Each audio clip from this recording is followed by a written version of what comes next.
O judiciário brasileiro foi posto à prova ontem. Entre idas e vindas sobre a soltura do ex-presidente Lula, o que ficou claro é a instabilidade jurídica que o país está submetido, isso há poucos meses da eleição presidencial. Às 9h05 da manhã, o desembargador de plantão no TRF4, Rogério Favretto, emitiu um alvará de soltura determinando que o diretor da Polícia Federal de Curitiba colocasse o ex-presidente Lula em liberdade. Ele aceitou os argumentos apresentados no pedido protocolado minutos depois do início de seu plantão pelos deputados federais petistas Paulo Teixeira, Vadi Damos e Paulo Pimenta, que alegaram que os direitos políticos de Lula não foram cassados e, por isso, ele deveria poder participar da campanha como pré-candidato. Favretto justifica a decisão individual por se tratar de argumentação nova, que não havia sido considerada pela 8ª turma do TRF4, responsável pela análise dos recursos no caso do ex-presidente. A ordem deveria ser cumprida pela autoridade policial de plantão. 3 horas depois, o juiz de primeira instância, Sérgio Moro, de férias, emitiu uma contra-ordem e declarou que o desembargador federal plantonista é autoridade incompetente para sobrepor a decisão do colegiado. Moro também encaminha uma cópia do despacho ao desembargador João Pedro Gebran Neto, relator do caso no Tribunal Regional. Após a manifestação de Moro, Rogério Favretto solta um novo despacho reiterando a ordem de soltura.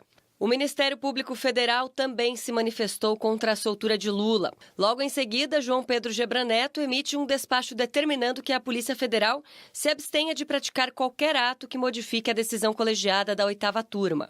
Rogério Favretto, por fim, emite um novo documento negando os argumentos do MPF, rebatendo a competência do desembargador Gebran por se tratar de argumento novo e não do relatado por ele na 8ª turma, e estipulando o prazo de 1 hora para que o ex-presidente Lula fosse solto. Também pede que o Conselho Nacional de Justiça apure a conduta do juiz de primeira instância, Sérgio Moro, que teria cometido eventual falta funcional ao afrontar e desobedecer ordem de tribunal superior. É um absurdo que um juiz plantonista de segunda instância, numa decisão monocrática, viole aquilo que foi decidido pelo Supremo Tribunal Federal. Mais absurdo ainda é um juiz de primeira instância que não tinha competência para falar mais nesses autos, porque já encerrou a sua prestação jurisdicional, editar uma decisão que seja contrária ao mandamento do Tribunal Regional Federal. E, para completar o ciclo, um outro desembargador que está no mesmo patamar hierárquico do plantonista, que naquele momento era a prestação jurisdicional do tribunal, reverter a decisão do colega. Chamado a decidir, o presidente do TRF4, Carlos Thompson Flores, mantém a decisão do relator, João Pedro Gebran Neto, e determina, por fim, que Lula permaneça preso.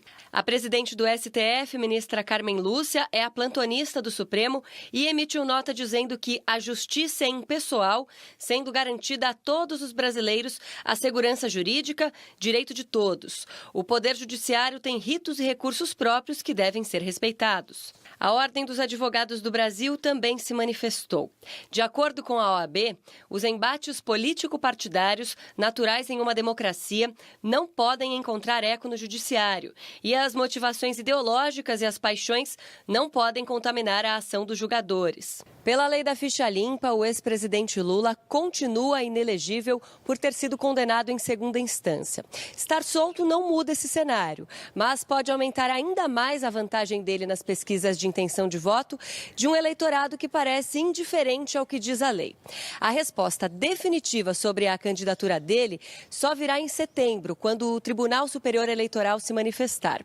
Ainda assim, pode haver recurso. Nós teríamos, caso o ex-presidente Lula venha a vencer as eleições, de ter entregue ao Poder Judiciário dizer se ele poderá ou não ser presidente da República, E no caso de dizer que não pode ser, confirmando de que ele efetivamente incorre na lei da ficha limpa, nós teríamos a obrigatoriedade de realizar novas eleições, que no caso das eleições de 2018, implica em um ônus extremamente relevante para os cofres públicos, na medida em que não só a estrutura eleitoral está sendo financiada como Estado, mas como as próprias campanhas preponderantemente estão sendo financiadas pela Justiça Eleitoral. O Diretório Nacional do PT está reunido nesse momento na sede do partido em São Paulo. Aliados do ex-presidente Lula levaram à reunião a proposta de entrar com recursos contra o que consideram o não cumprimento de uma ordem judicial. Recursos que podem ser levados aos tribunais superiores, como o Superior Tribunal de Justiça ou ao próprio Supremo Tribunal Federal. Outro recurso poderá ser enviado ao Conselho Nacional de Justiça contra o juiz Sérgio Moro, que se negou a cumprir a decisão do desembargador do TRF4, que ontem determinou a libertação do ex-presidente.